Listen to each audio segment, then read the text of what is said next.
네, 오늘 우리가 읽은 이 사무엘하 22장 본문은 시편 18편에 실린 다윗의 감사의 노래를 그대로 사무엘서에 옮겨 놓은 겁니다.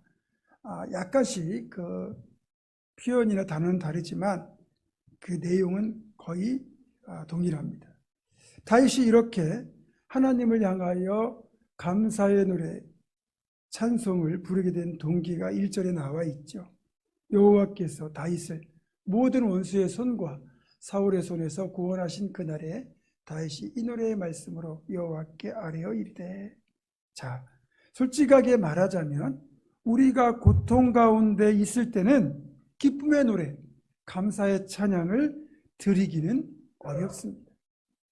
마음이 기쁠 때, 감사할 일이 있을 때, 그럴 때 이런 기쁨의 노래, 감사의 찬양을 드리게 되는데, 일반적으로는 어려움에서 건져주셨을 때, 내 기도에 응답하셨을 때, 정말 복된 체험이 있을 때 우리는 감사의 찬양을 부르게 되죠. 오늘 본문의 이 찬양, 이 노래는 다윗이 이런 고통과 두려움을 극복하고 난 뒤, 통과하고 난 뒤, 그러니까 사방의 대적으로부터 안전하게 되었을 때 비로소 그때의 감격으로 부르는 기쁨의 노래, 감사의 찬양이다, 이렇게 말할 수 있습니다.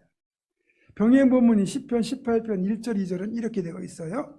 나의 힘이 되신 여호와여, 내가 주를 사랑하나이다.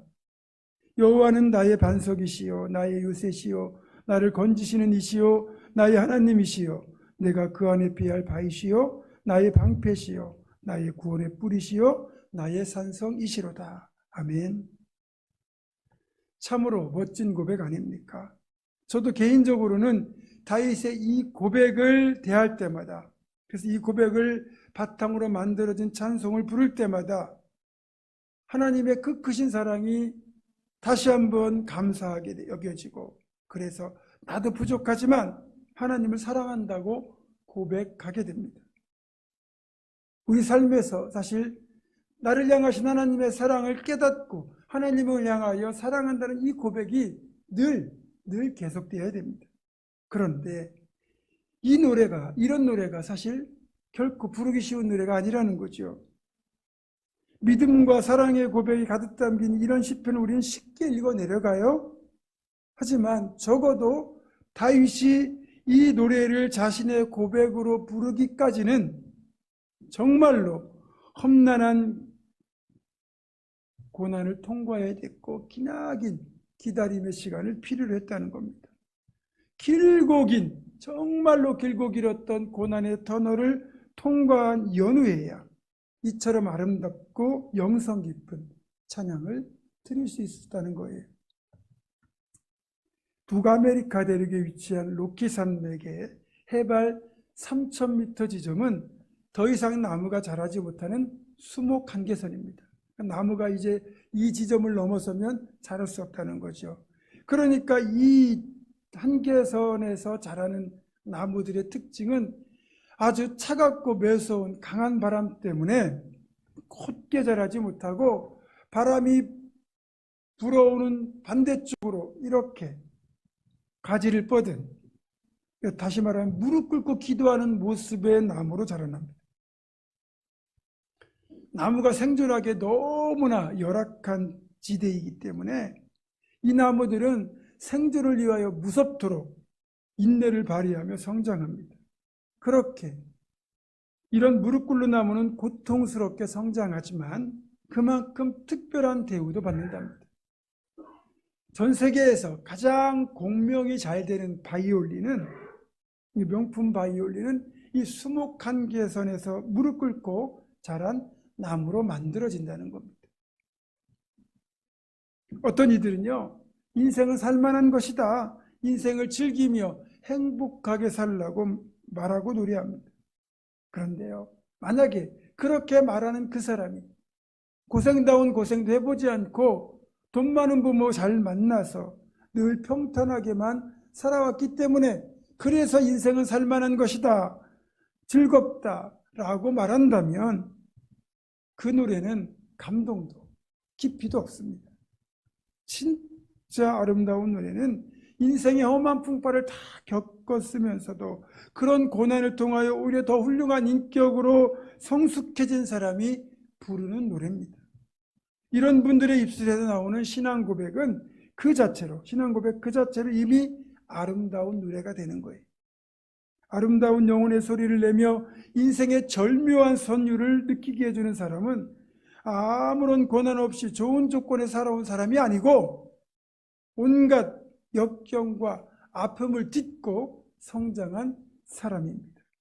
다윗이 그 시편의 수많은 아름다운 노래를 지어 부를 수 있었던 이유는, 다윗이 그렇게 위대한 시인이 될 수 있었던 이유는 그가 타고난 시적 재능을 갖고 있었기 때문이기도 하겠지만, 그가 젊은 시절부터 겪어야만 했던, 또 경험해야만 했던 수많은 삶의 시련들을 통하여 그가 다듬어지고 변화되고 성숙한 인격과 신앙으로 거듭났기 때문에, 그런 것을 바탕으로 고백한 시였기 때문에 다윗이 지은 모든 시들이 지금 우리도 애송하는 아름다운 시가 되고 우리의 심금을 울리는 그런 정말 깊이 있는 시가 된 것입니다. 사랑하는 여러분, 여러분의 노래는 어떻습니까? 반드시 여러분도 고난을 잘 통과하시고 이런 다윗처럼 아름답고 깊은 감사의 노래를 부르는 여러분 되기를 주님의 이름으로 축원합니다. 자, 그렇다면 오늘 본문에 표현되어 있는 다윗을 두렵게 하고 힘들게 했던 존재들은 누구일까요?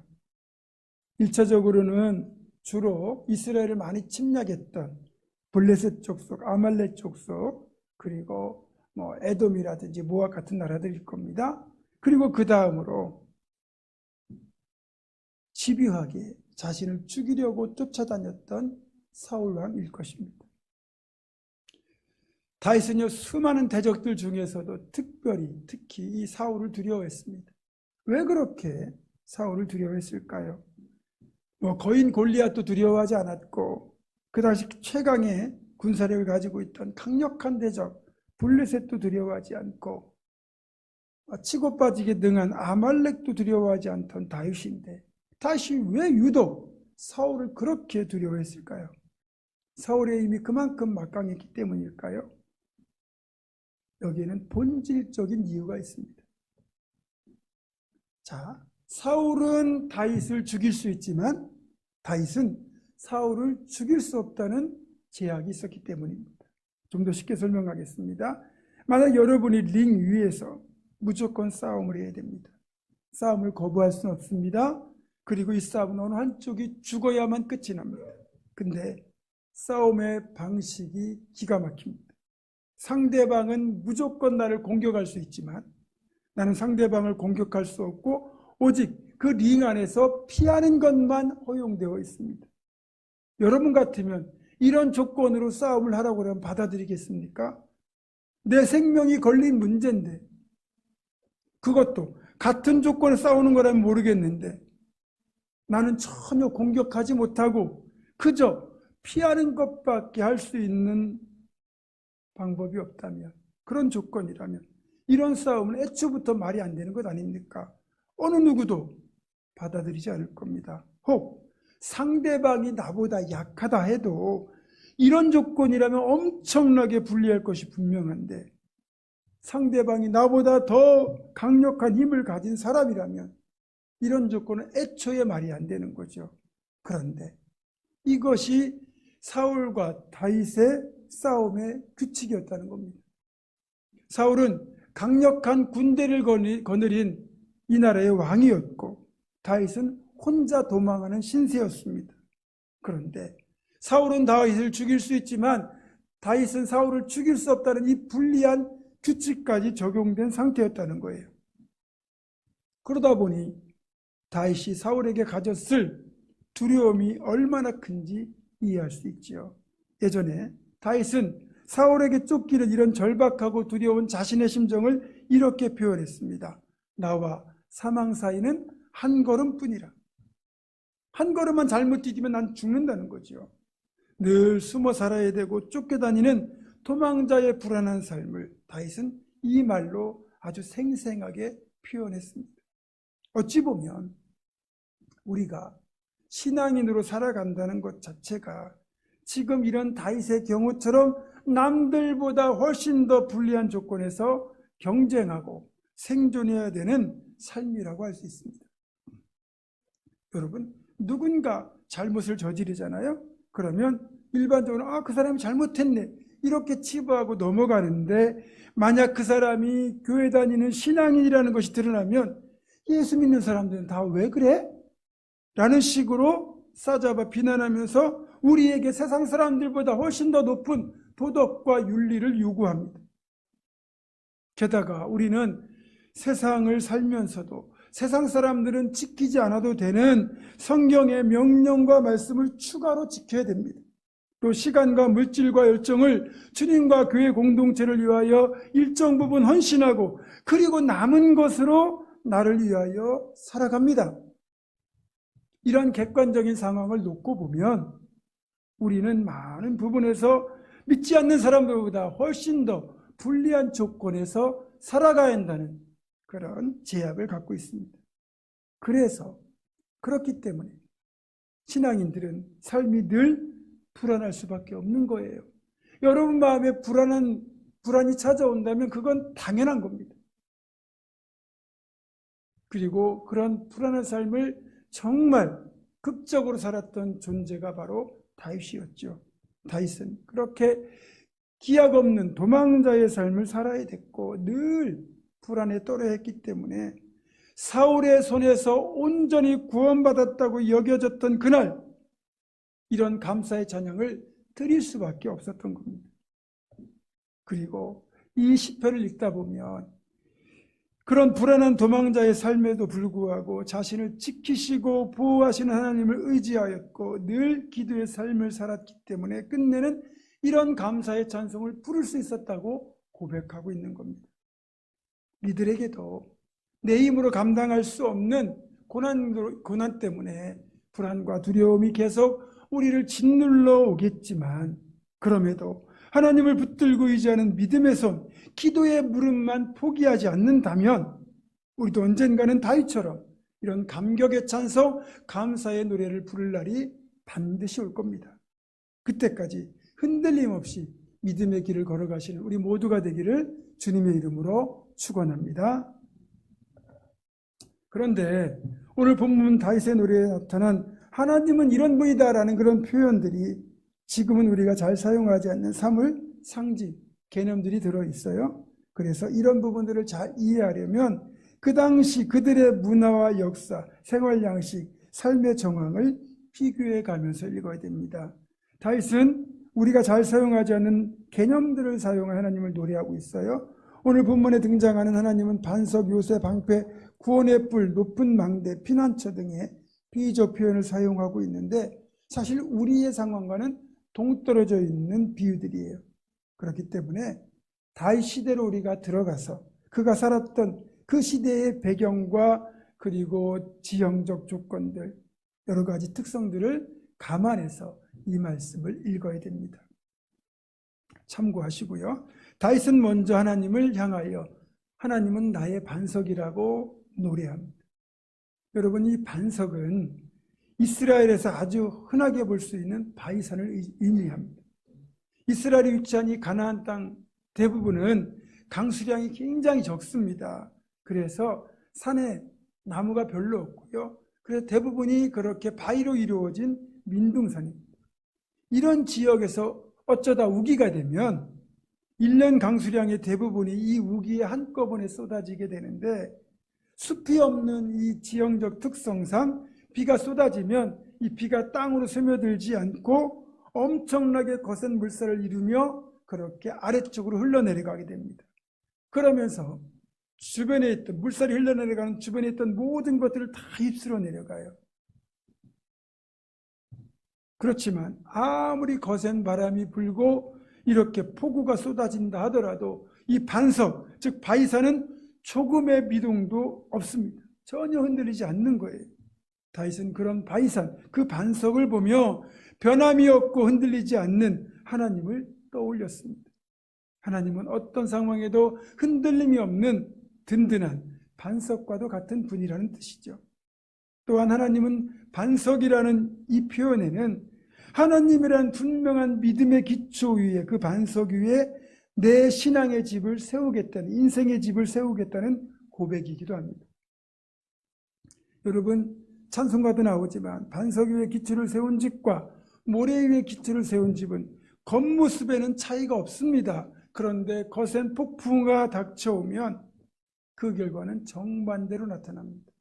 또 지진이 일어나 보세요. 그럼 어떻게 되겠습니까?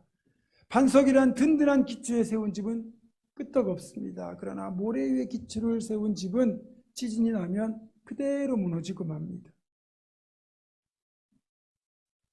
여러분, 우리의 인생의 집을 어디에 세워야 되겠습니까? 모래 위에 세우시겠습니까? 아니면 하나님이라는 반석 위에 세우시겠습니까? 반드시 기억하셔야 되는 것이 하나님이라는 반석 위에 인생의 집을 세워야 결코 넘어지거나 흔들리지 않는다는 겁니다.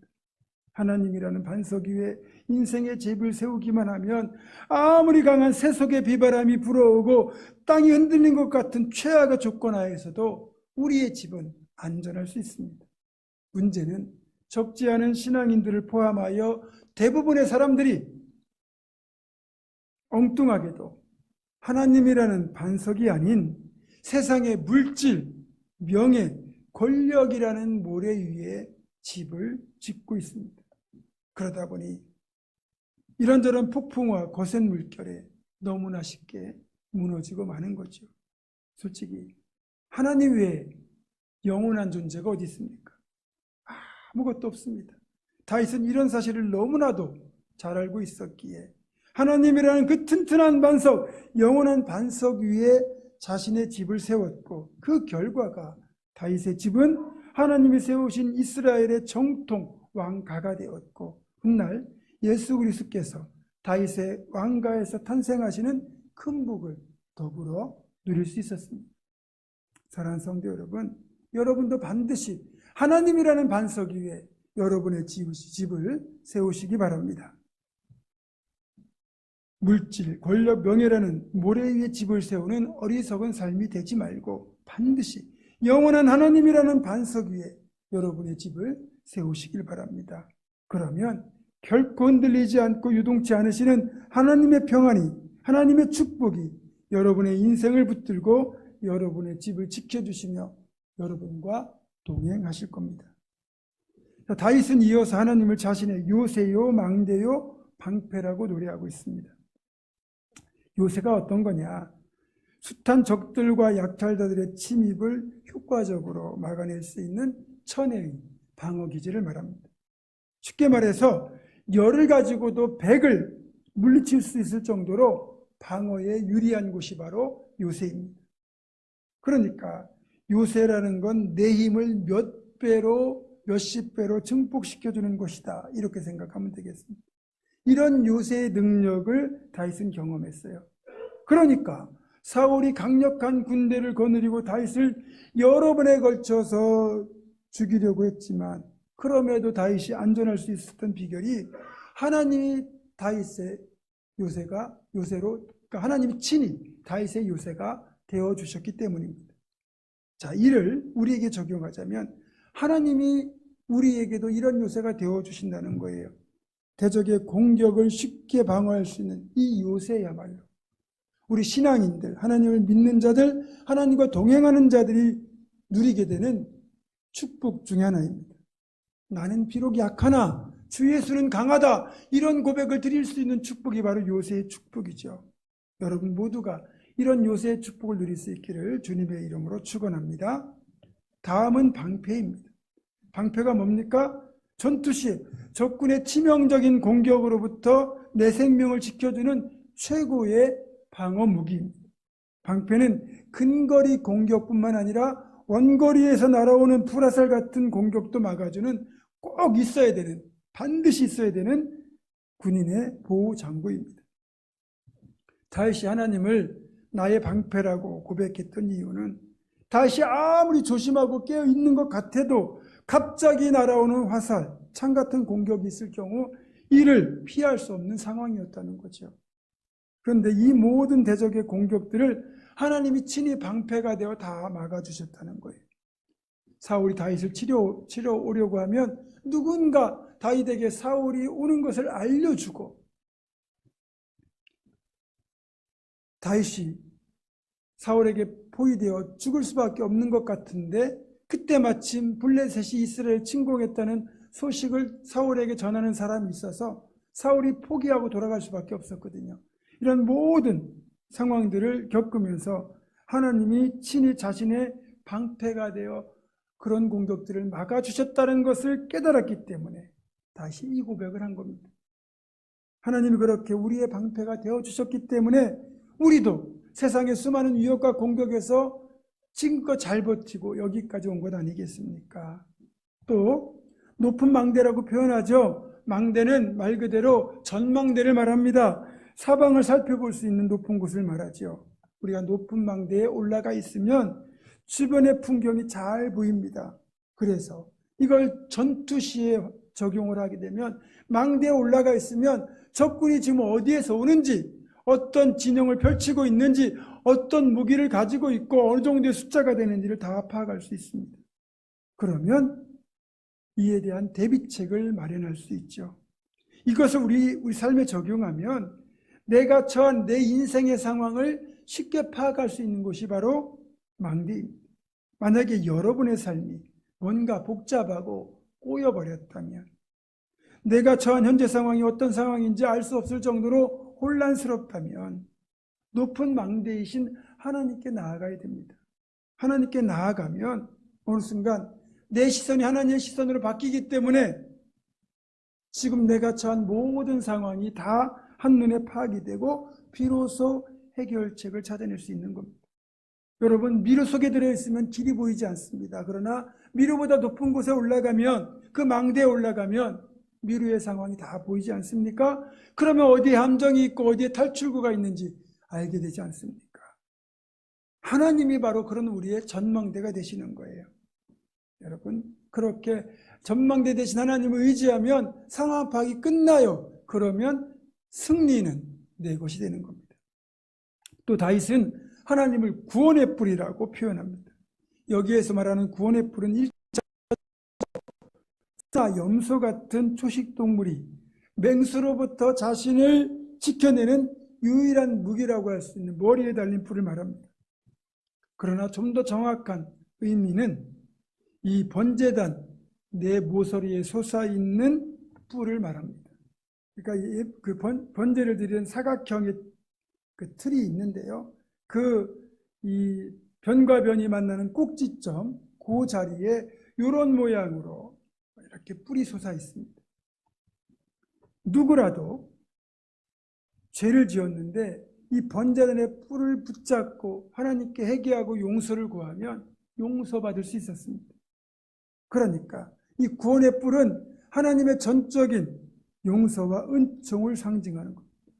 다윗도 죽을 죄를 여러 번 졌습니다. 대표적인 게 밧세바의 범죄 아닙니까? 자신의 육신의 욕망을 이기지 못하고 유부녀와 간통하고, 그리고 그 사실을 덮기 위하여 그녀의 남편을 전쟁터에서 죽이도록 살인교사까지 했습니다. 우리는 말하면 탄핵감이 아니라 사형감입니다. 그런데 다윗은 하나님 앞에 진심으로 회개의 무릎을 꿇었고 하나님은 그런 다윗을 용서해 주셨습니다. 하나님이란 구원의 뿔을 다윗은 붙잡았고 그 놀라운 용서의 은혜를 누렸던 거죠. 그래서 하나님을 구원의 뿔이라고도 표현합니다. 우리 역시 살면서 수많은 죄를 짓지 않습니까? 그렇지만 우리가 구원의 뿔이 되시는 예수 그리스도께 나아가기만 하면, 그분 앞에 죄를 고백하고 회개하기만 하면 우리는 용서해 주심을 분명히 믿고 경험하며 죄에서 자유함을 누리지 않습니까? 그리고 지금 우리가 보내고 있는 이 사순절은 그 놀라운 죄사함의 은혜, 구원의 뿔의 은혜를 깊이 내 삶에 새기고 감사하는 절기이기도 한 것입니다. 이 구원의 뿔 남용하면 안 되겠지만 그러나 또 누려야 되지 않겠습니까? 마지막으로 다윗은 하나님을 피난처라고 고백합니다. 저는 여기 등장하는 여러 표현들 가운데에서도 이 피난처라는 표현이 참 좋습니다. 저는 전쟁을 겪어보지 않았기 때문에 피난을 간 적은 없습니다. 그런데 어쨌든 이 피난처라는 말을 쓴 이유가 사울을 피해 다윗이 안전한 피난처를 찾아 정말 많이 헤맨 경험이 있기 때문입니다. 그래서 이 피난처를 다른 말로 바꾸면 안식처라고 할 수 있어요. 다윗이 비록 도망자의 삶을 살았지만 그럼에도 안식을 누릴 수 있었던 비결은 하나님께서 다윗에게 위로와 휴식을 제공하고 힘을 북돋워주는 피난처가 친히 되어주셨기 때문입니다. 우리가 삶에 지치고 인생이 고달플 때, 이런저런 이유로 몸이 상하고 마음이 상했을 때 우리가 어디에서 쉼을 얻고 안식을 얻을 수 있습니까? 오직 우리의 진정한 피난처 되시고 안식 되시는 주님 품에서만 이 은혜를 누릴 수 있는 겁니다. 그때가 비로소 치유와 회복이 일어나는 거죠. 그리고 우리가 드린 이 예배는 그런 피난처 되시는 주님을 만나는 가장 복되고 좋은 자리이기도 합니다. 그래서 예배를 사모하는 이들이 복을 받는 거죠. 자, 그렇다면 여러분에게 묻습니다. 여러분에게 하나님은 어떤 분이십니까? 하나님은 이런 분이다. 여호와는 나의 어떤 분이라고 여러분은 고백할 그런 고백들을 갖고 계십니까? 하나님을 나의 이런 하나님이라고 표현하는 것, 그게 바로 신앙 고백이거든요. 저는 직장 생활을 할 때 하나님을 향한 고백이 있었습니다. 그건 바로 하나님은 나의 백그라운드, 즉 기댈 언덕이라는 것이었습니다. 사실 흑수저 출신인 제가 어디에도 기댈 언덕이 없잖아요. 그 치열한 경쟁 사회 속에서 제가 든든한 백도 없이 그렇게 그 시간들을 잘 이겨낼 수 있었던 것은 하나님이 나의 기댈 언덕, 든든한 백이 되어주셨기 때문입니다. 그리고 저의 신앙 고백대로 하나님은 진짜 나의 든든한 백이 되어주셨고 힘들고 지칠 때 기댈 언덕이 되어주셨습니다. 이 고백 덕분에 저는 지금껏 평안합니다. 여러분 모두가 각자 여러분의 놀라운 신앙 고백을 품으시고 그런 신앙 고백대로 살아가시는 복된 인생 되기를 주님의 이름으로 축원합니다. 기도하겠습니다. 사랑하는 하나님, 우리 모두 다윗의 신앙 고백처럼 하나님을 향한 복된 신앙 고백의 주인공으로 살아가게 하여 주시옵소서. 우리 주 예수 그리스도의 이름으로 기도드립니다. 아멘.